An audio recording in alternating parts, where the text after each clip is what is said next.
9 मई 1549 को महाराणा प्रताप का जन्म हुआ था। उनकी माता का नाम जयवंत बाई था और उनके पिता राणा उदय सिंह थे। राणा उदय सिंह के 17 पुत्र थे। उनमें से महाराणा प्रताप सबसे बड़े पुत्र थे।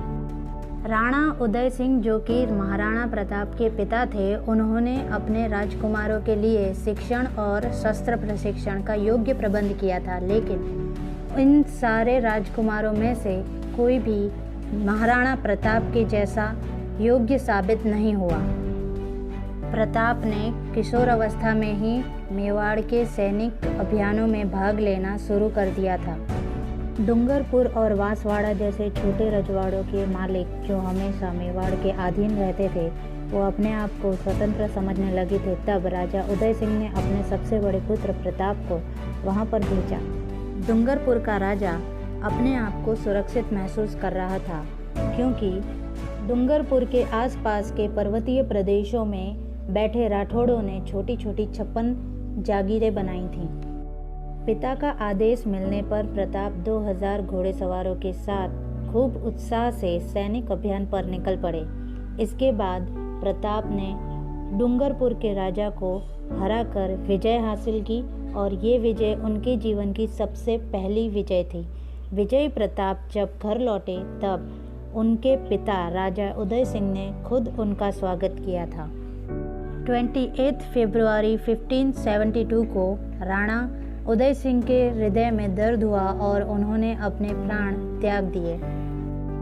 एक षड्यंत्र से राणा उदय सिंह के मरने से पहले उनसे एक पत्र पर मोहर लगवा ली गई थी, जिस पर लिखा था कि उनका उत्तराधिकारी युवराज जगमाल होगा। वैसे तो परंपरा के अनुसार प्रताप को मेवाड़ का महाराणा बनना चाहिए, लेकिन इस षड्यंत्र की वजह से उनसे उनका अधिकार छीन लिया गया। मेवाड़ का राजा कौन बनेगा, इस बात का निर्णय महाराणा यानी कि राज्य का शासक और राज्य व्यवस्था के प्रमुख की सम्मति से होता है। अगर राणा उदय सिंह जगमाल को अपना उत्तराधिकारी बनाना चाहते तो राज्य व्यवस्था के प्रमुख कृष्णदास के साथ उनकी चर्चा ज़रूर हुई होती, लेकिन ऐसी कोई भी चर्चा राणा उदय सिंह की कृष्णदास के साथ नहीं हुई थी। राज्य व्यवस्था के प्रमुख कृष्णदास को पता चल गया था कि ये एक षड्यंत्र है, इसलिए उन्होंने युवराज जगमाल को सिंहासन पर बैठने से रोका और परंपरा के अनुसार प्रताप मेवाड़ के महाराणा बने। महाराणा बनने के बाद प्रताप को सोने का मुकुट मिला, ये कहने के बजाय उन्हें कांटों का ताज मिला, ये कहना ज़्यादा उचित होगा। उन्हें विरासत में तो मेवाड़ मिला, लेकिन मेवाड़ अत्यंत मुश्किल स्थिति में था। अकबर पूरे मेवाड़ को अपने कब्जे में करना चाहता था। राणा उदय सिंह के समग्र राज्यकाल में मेवाड़ ने बड़ी उथल-पाथल और निरंतर सैनिक संघर्ष देखे थे। उससे राज्य छिन्न भिन्न हो गया था और अर्थव्यवस्था पूरी तरह से हिल चुकी थी। महाराणा प्रताप के सामने सुरक्षा की व्यवस्था करने के अलावा टूट चुके राज्य को जोड़ने की, संभालने की और प्रजा की दयनीय दशा को बन सके उतना सुधारने की चुनौती थी। मेवाड़ के आसपास के बांसवाड़ा और डूंगरपुर जैसे प्रदेशों के राजा, जो कभी राणा उदय सिंह के दरबार में हाजिरी देते थे, वो अकबर की शरण में चले गए थे, जिससे मेवाड़ के आसपास मुगलों की पकड़ मजबूत हो गई। महाराणा प्रताप के खुद के भाई जगमाल भी, जो कि महाराणा प्रताप के राज्याभिषेक के बाद ईर्ष्या की आग में जल रहे थे, अजमेर के मुगल सूबेदार की शरण में चले गए थे। सूबेदार ने पूरे उत्साह के साथ जगमाल का स्वागत किया और अतिथि सत्कार में कोई भी कसर नहीं छोड़ी। समय आने पर जगमाल की इच्छा के अनुसार सूबेदार ने उसे अकबर के दरबार में पेश किया। बादशाह अकबर ने खिलअत और जहाजपुर की जागीर देकर उसका सम्मान किया और मुगल साम्राज्य की छत्रछाया में पूरी सुरक्षा देने का आश्वासन दिया। जगमाल ये इच्छा लेकर अकबर के शरण में आया था कि आज नहीं तो कल मेवाड़ के ऊपर मुगलों का शासन होगा। उस दिन उसे खुद को मिले अपमान का बदला मिलेगा और अकबर महाराणा प्रताप की जगह पर उसे मेवाड़ का राजा बना देंगे। 1583 में जगमाल की वफादारी से खुश होकर सिरोही राज्य का आधा हिस्सा अकबर ने पुरस्कार स्वरूप दे दिया। सिरोही राज्य के ऊपर उन दिनों स्वयं जगमाल के ससुर राव मान सिंह का शासन था। जगमाल के राजलोभ ने पहले उसके बड़े भाई प्रताप का अधिकार छीनने की कोशिश की थी, तो इस बार वो उसके पिता समान ससुर का आधा राज अपने कब्जे में करना चाहता था। शहंशाह अकबर ने पुरस्कार स्वरूप दिए सिरोही राज्य के दूसरे हिस्से को पाने के लिए उसने सिरोही के ऊपर हमला कर दिया। इस आक्रमण का सामना करने के लिए राव मान सिंह का बेटा सूरत्राण सैन्य लेकर आगे बढ़ा। इस युद्ध में जगमाल सूरत्राण के हाथों से मारा गया। इस तरह जगमाल का राजा बनने का सपना चकनाचूर हो गया। महाराणा प्रताप का राज्याभिषेक कढ़ंगी परिस्थिति में हुआ था, क्योंकि परंपरा होने के कारण राणा प्रताप का राज्याभिषेक पिता उदय सिंह की मृत्यु के शोकग्रस्त वातावरण में और लुच्चे जगमाल को दूर कर हुआ था। इसलिए कुंभलगढ़ में उनका राज तिलक दूसरी बार पूरे राजकीय वैभव के साथ करने का निश्चय हुआ। पूरी तैयारियों के साथ महाराणा प्रताप का राज्याभिषेक आनंदमय वातावरण में हुआ और परंपरागत रिवाज के अनुसार राज्याभिषेक के बाद शिकार करने का आयोजन भी था। शिकार करने के लिए उनके साथ उनके 2 भाई समर सिंह और शक्ति सिंह भी थे। उनके कुल पुरोहित भी उनके पीछे पीछे चल रहे थे। शिकार पर प्रताप और शक्ति सिंह दोनों एक ही जंगली सुअर का पीछा कर रहे थे। दोनों ने लगभग एक ही समय पर भाला उस सुअर की ओर फेंका और उस सुअर की मृत्यु हो गई। अब दोनों भाइयों के बीच विवाद हुआ कि ये शिकार किसने किया, जो कि ये बात बहुत बड़ी नहीं थी, लेकिन जो बात बड़ी थी वो ये थी कि प्रताप का महाराणा बनना और उनका मान सम्मान देखकर शक्ति सिंह का ईर्ष्या की आग में जलना। वो अपने गुस्से पर काबू नहीं रख पाया और उसके अंदर भरा जहर यानी कि ईर्ष्या शब्दों के रूप में बाहर आ गई। प्रताप भी अपना काबू खो बैठे और दोनों ने तलवार बाहर निकाल ली। कुल पुरोहित ने प्रताप और शक्ति सिंह के बीच सुलह करवाने की पूरी कोशिश की, लेकिन दोनों भाइयों ने उसकी बात नहीं सुनी। दूसरा कोई उपाय न मिलने पर वृद्ध पुरोहित ने उन दोनों के बीच आकर एक बड़ा छुरा अपने शरीर पर मारकर आत्महत्या कर ली। ये देखकर दोनों भाई शर्म से नम गए। महाराणा प्रताप ने शक्ति सिंह को ब्राह्मण की हत्या के लिए जवाबदार ठहराकर देश निकाला दे दिया। इसके बाद शक्ति सिंह कहाँ जाता? उसने भी वही मार्ग पकड़ा जिस मार्ग पर जगमाल गया था। वो भी अकबर की शरण में चला गया। उसके पास जाने कितनी ही गुप्त जानकारियां और महत्वपूर्ण बातें होंगी, ये मानकर अकबर ने भी उसका स्वागत किया। अकबर के राजकाल में मुगलों का साम्राज्य दूर दूर तक फैल चुका था। ऐसे में एक छोटा सा राज्य मेवाड़ उसका आधिपत्य ना स्वीकारे, ये बात उसे बहुत खटक रही थी।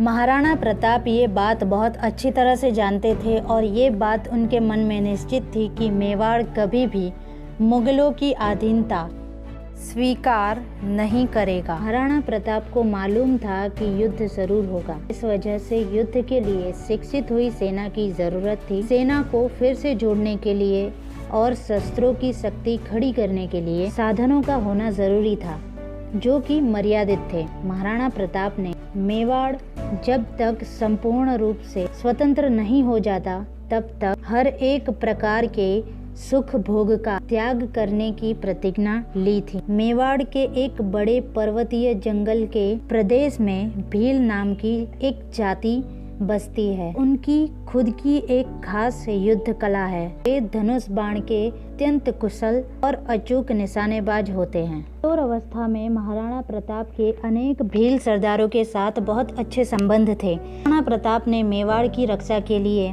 सहकार मांगा तब एक एक भील मातृभूमि के लिए अपने प्राण देने के लिए भी तैयार हो गया। विशाल मुगल साम्राज्य के सामने छोटा सा मेवाड़ था। महाराणा प्रताप के सामने मेवाड़ की रक्षा करने की चुनौती थी। अकबर मेवाड़ को अपने अधीन करने के लिए व्याकुल हो गया था। उसे ये आशा थी कि शायद आक्रमण का भय टालने के लिए महाराणा प्रताप खुद उसके सामने संधि का प्रस्ताव लेकर आएंगे। दूरदर्शी और कूटनीति वाले अकबर को ये पता था कि मेवाड़ के घराने के लिए राजपूतों के मन में खूब आदर और मान है। मुगलों के अधीन कई राजपूत भी महाराणा प्रताप का आदर करते थे। अकबर मेवाड़ के ऊपर चढ़ाई कर उन राजपूतों के मन में असंतोष की भावना नहीं फैलाना चाहता था। इस वजह से महाराणा प्रताप की तरफ से कोई संधि प्रस्ताव न मिलने के बावजूद उसने अपनी तरफ से संधि प्रस्ताव भेजने का निर्णय लिया। इस अकबर ने सितंबर 1572 में महाराणा प्रताप के सामने संधि का प्रस्ताव देने के लिए अपने मीतभाषी दरबारी जलाल खां कोरची को मेवाड़ भेजा। कोरची ने मेवाड़ पहुंचकर अपने शब्दों को शक्कर की चाशनी में डुबोकर महाराणा प्रताप को मुगलों की अधीनता की कड़वी दवा पिलाने की पूरी कोशिश की। उसने पूरी नम्रता के साथ आदरणीय महाराणा को महान सम्राट अकबर के साथ संधि करने से होने वाले लाभ और संधि न करने से आने वाले संकटों और कष्टों के बारे में समझाया। महाराणा प्रताप उसकी बातों को बड़े ध्यान से सुन रहे थे, लेकिन कोई प्रतिक्रिया नहीं दे रहे थे। कोरची जो संधि प्रस्ताव लेकर आया था, उसे लगभग 2 महीने बीत जाने के बाद भी महाराणा प्रताप ने उसका कोई स्पष्ट उत्तर नहीं दिया। कोरची को कोई उत्तर न मिलने पर वो वापस दिल्ली लौट गया। कोरची की असफलता से अकबर निराश नहीं हुआ। उसे लगा कि संधि प्रस्ताव के लिए किसी राजपूत को भेजना चाहिए था। थोड़ा विचार करने के बाद उसने इस काम के लिए कुंवर मान सिंह को पसंद किया। कुंवर मान सिंह ने अहंकार भरी वाणी से संधि का प्रस्ताव महाराणा प्रताप के सामने रखा। महाराणा प्रताप ने उन्हें भी कोई स्पष्ट जवाब नहीं दिया। कोई जवाब न मिलने पर कुंवर मान सिंह उसे अपना अपमान समझकर वापस लौट गए। अकबर ने इस बार एक अनुभवी राजपूत को मेवाड़ भेजने का निर्णय लिया। उसने इस बार मान सिंह के पिता राजा भगवान दास को संधि का प्रस्ताव लेकर मेवाड़ भेजने का निर्णय लिया। कुछ इतिहासकार मानते हैं कि मान सिंह भगवान दास का भतीजा था, जिसे वो पुत्र ही मानता था। राजा भगवान दास भी असफल होकर वापस लौटे। महाराणा प्रताप ने उन्हें भी कोई स्पष्ट उत्तर नहीं दिया। राजा भगवान दास के लौटने के बाद अकबर ने एक और प्रयास किया। दिसंबर 1573 में अकबर ने राजा टोडरमल को संधि का प्रस्ताव लेकर मेवाड़ भेजा। इस संधि प्रस्ताव को महाराणा प्रताप ने नकार दिया। महाराणा प्रताप किसी भी कीमत पर मेवाड़ की स्वतंत्रता का सौदा करने के लिए तैयार नहीं थे। महाराणा प्रताप को पता चल चुका था कि मान सिंह की नेतागिरी में मुगलों की एक बड़ी सेना मेवाड़ के ऊपर हमला करने वाली है। जो कोई भी शक्ति महाराणा प्रताप इकट्ठी कर सकते थे वो उन्होंने इकट्ठी कर ली थी। ज़रूरत थी तो सिर्फ युद्ध नीति बनाने की और मुगलों की सेना का सामना किस स्थान पर करना है ये निर्णय लेने की। खूब विचार करने के बाद ये निर्णय लिया गया कि युद्ध हल्दी घाटी में लड़ा जाएगा। इस इलाके में मुगलों के लिए लड़ना सरल नहीं होगा। हल्दी घाटी की ज़मीन हल्दी रंग की होने की वजह से उसे हल्दी घाटी कहा जाता था। महाराणा प्रताप चाहते थे कि युद्ध हल्दी घाटी में लड़ा जाए, जहां पर मुगलों के लिए लड़ना सरल नहीं था, और मुगल चाहते थे कि युद्ध सपाट मैदान में लड़ा जाए। मुगलों की सेना महाराणा प्रताप की सेना से ज़्यादा बड़ी थी। 3 अप्रैल 1576 के दिन अकबर ने अजमेर से मान सिंह को उसकी सेना के साथ मेवाड़ पर आक्रमण करने के लिए रवाना किया। मान सिंह अपनी सेना के साथ मांडलगढ़ में 2 महीने तक रुका, फिर वो धीरे धीरे आगे बढ़ा। हल्दी घाटी का युद्ध 21 जून 1576 की सुबह लगभग 8 बजे शुरू हुआ था। इस युद्ध में मान सिंह की सेना ने महाराणा प्रताप को चारों तरफ से घेर लिया था। झालामान, जो कि महाराणा प्रताप की सेना में थे, उनकी नज़र महाराणा प्रताप पर थी। वे खूब शूरवीरता से लड़ते लड़ते महाराणा प्रताप तक पहुँचे। झालामान ने पहुँचने के बाद महाराणा प्रताप से छत्र और पताका यानी कि ध्वज उन्हें देकर रण मैदान में से सुरक्षित निकलने का आग्रह किया। ये तो कायरता होगी, ऐसा महाराणा प्रताप ने कहा। मेवाड़ को आपकी ज़रूरत है, हमारे लिए नहीं, हमारी मातृभूमि की स्वतंत्रता के युद्ध को चालू रखने के लिए आप अभी यहाँ से निकल जाइए। झालामान ने ये कह छत्र और पताका खुद ले लिया। महाराणा प्रताप ने आभारवश झालामान की तरफ देखा और निराशा के साथ युद्ध भूमि में से चले गए। झालामान को मुगल सैनिकों के साथ लड़ते लड़ते वीर गति प्राप्त हुई। हल्दी घाटी के युद्ध में मान सिंह की नेतागिरी में मुगलों की जीत हुई थी। महाराणा प्रताप का छोटा भाई शक्ति सिंह महाराणा प्रताप का पीछा कर रहा था। शक्ति सिंह महाराणा प्रताप के ऊपर वार करने की कोशिश करता है, लेकिन तब उसे रियलाइज़ होता है कि वो गलत है। उसने महाराणा प्रताप की प्रति ईर्ष्या की वजह से मुगलों का साथ दिया, जो कि गलत है। शक्ति सिंह महाराणा प्रताप को वहाँ से जल्दी निकलने के लिए कहता है, लेकिन तभी महाराणा प्रताप का घोड़ा चेतक लड़खड़ाकर गिर पड़ता है। शक्ति सिंह महाराणा प्रताप को अपना घोड़ा देकर उन्हें वहां से जाने के लिए कहता है। हल्दी घाटी से निकलने के बाद महाराणा प्रताप ने ज़रा भी आराम नहीं किया। शक्ति सिंह के घोड़े पर बैठकर वे कोलियारी गांव पहुंचे और तुरंत ही हुक्म किया कि युद्ध में घायल हुए सभी सैनिकों के इलाज की व्यवस्था की जाए। इसके बाद महाराणा प्रताप गोगुंदा पहुंचे। वहां उन्हें खबर मिली कि मान सिंह हल्दी घाटी से निकलकर गोगुंदा आ रहा है। वे सजेरा की ओर निकल गए, जहां भील सरदार इकट्ठा होकर महाराणा प्रताप के भविष्य के आदेश की राह देख रहे थे।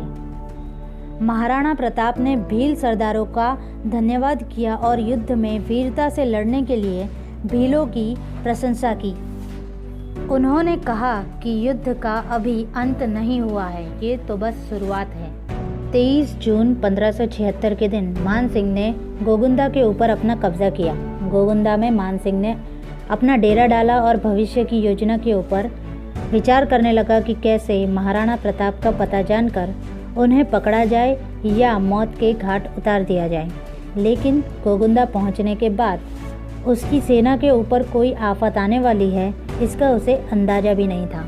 जब वास्तविकता सामने आई तो हल्दी घाटी के विजय का सारा नशा उतर गया। वास्तव में तो गोगुंदा के आसपास का ज़्यादातर इलाका उज्जड़ था, जहां पर कोई खेती नहीं होती थी। वो सारा इलाका महाराणा प्रताप के हुक्म से जला दिया गया था। साथ में लाया हुआ खाना पानी खत्म हो गया था। महाराणा प्रताप की एक टुकड़ी ने बाहर से सरो सामान लाने के सभी रास्ते खत्म कर दिए थे।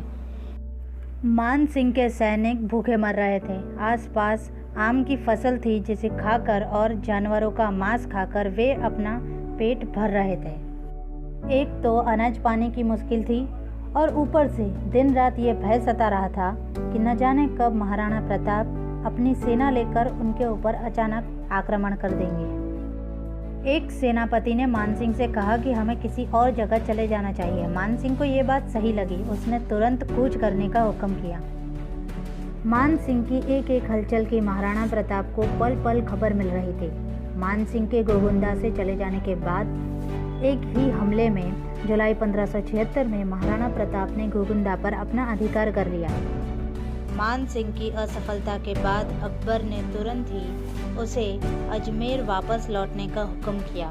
उसने सोचा कि अब मुझे ही मेरी नेतागिरी में मेवाड़ पर आक्रमण करना होगा। अकबर अजमेर आया। 11 अक्टूबर 1576 के दिन अकबर अजमेर से अपने मेवाड़ विजय के ध्येय के लिए रवाना हुआ। महाराणा प्रताप को पता चल चुका था कि अकबर बहुत बड़ी सेना लेकर मेवाड़ की ओर आ रहा है। उन्होंने अपनी योजना के अनुसार गोगुंदा को मुगलों के लिए खाली कर दिया और अपने सैन्य के साथ पहाड़ों में चले गए।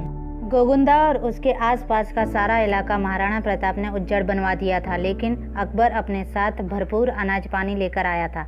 गोगुंदा पहुंचने के बाद अकबर ने महाराणा प्रताप को गिरफ्तार करने का हुक्म किया। उसे विश्वास था कि एक बार महाराणा प्रताप पकड़ में आ गए तो मेवाड़ पर विजय हासिल करना सरल हो जाएगा। महाराणा प्रताप को गिरफ्तार करने के लिए सबसे ज़रूरी था महाराणा प्रताप के ठिकाने के बारे में पता लगाना।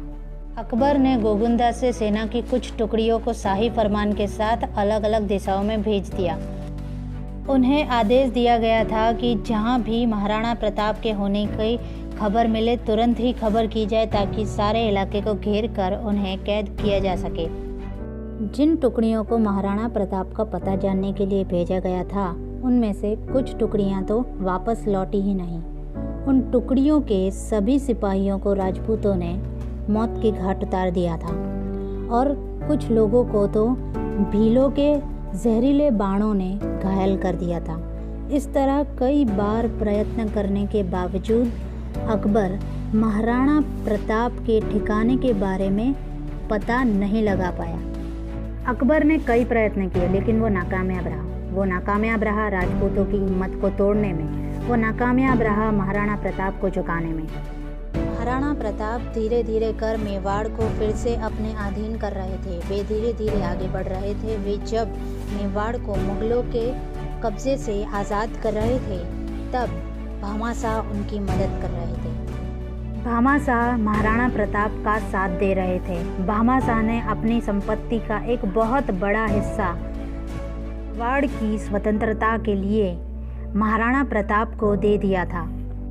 इस तरह महाराणा प्रताप ने अपने बुद्धि चातुर्य से और सूरवीरता से राजपूतों के साथ मेवाड़ को मुगलों के कब्जे से आज़ाद किया।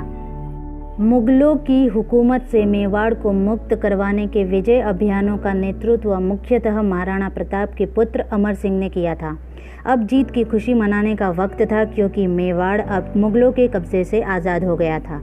विजय महोत्सव गोगुंदा में मनाया गया। एक विशाल सभा में महाराणा प्रताप ने मुगलों के विरुद्ध 13 वर्षों के संघर्ष में साथ देने वाले सभी लोगों का आभार व्यक्त किया। अब उनकी उम्र हो चली थी, लेकिन शिकार करने का उनका शौक यथावत। ऐसे ही एक शिकार के वक्त महाराणा प्रताप के पैर में एक गहरा घाव हो गया था। राजवैद्यों के खूब प्रयत्न करने के बाद भी उनकी हालत बिगड़ती ही जा रही थी। 19 जनवरी 1597 के दिन मेवाड़ को पराधीनता के अंधकार में से स्वतंत्रता के प्रकाश में लाने वाले महाराणा प्रताप का स्वर्गवास हो गया। महाराणा तो चले गए, लेकिन उनकी वीरता की कथा भारतीय इतिहास के पन्नों पर स्वर्ण अक्षरों से लिख